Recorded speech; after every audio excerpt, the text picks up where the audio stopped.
একসময় এই দেশ ছিল কৃষির উপর নির্ভরশীল। বিস্তীর্ণ মাঠ, শ্রমঘন জীবন আর মাটির সাথে মানুষের অটুট সম্পর্ক, এটাই ছিল চীনের পরিচয়। হাজার বছরের ঐতিহ্য, যেখানে মানুষ প্রকৃতির সাথে তাল মিলিয়ে বেঁচে থাকত। কিন্তু সময় বদলায়, আর সেই বদলের সবচেয়ে বড় সাক্ষী চীন নিজেই। 1978 সালের পর সংস্কার ও উন্নত নীতির মাধ্যমে শুরু হয় এক নতুন যুগ।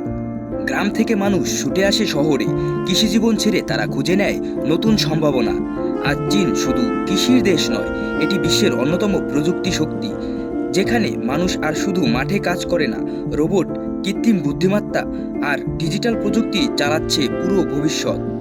একটি স্মার্টফোন এখানে জীবন চালানোর চাবিকাঠি। খাবার অর্ডার থেকে শুরু করে ব্যাংকিং, সবকিছু এখন হাতের মুঠোয়। নতুন প্রজন্ম, তারা আর কৃষক নয়, তারা উদ্ভাবক, প্রোগ্রামার, উদ্যোক্তা। তাদের স্বপ্ন বিশ্বকে নেতৃত্ব দেওয়া। তবু এই দ্রুত পরিবর্তনের মাঝে প্রশ্ন থেকেই যায়, এই উন্নয়নের মূল্য কী? অনেক গ্রাম আজ নিঃশব্দ, যেখানে একসময় ছিল জীবনের কোলাহল।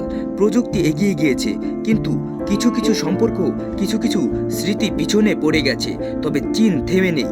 এখন তারা খুঁজছে একটি ভারসাম্য, প্রযুক্তি ও প্রকৃতির মাধ্যমে, অতীত ও ভবিষ্যতের মাধ্যমে। মাটির পথ থেকে মেগা সিটি, চীনের এই যাত্রা শুধু একটি দেশের গল্প নয়, এটি পরিবর্তনের গল্প, মানবতার গল্প আর ভবিষ্যতের এক ঝলক। চায়না, যেখানে অতীত আর ভবিষ্যৎ একসাথে পথ চলা।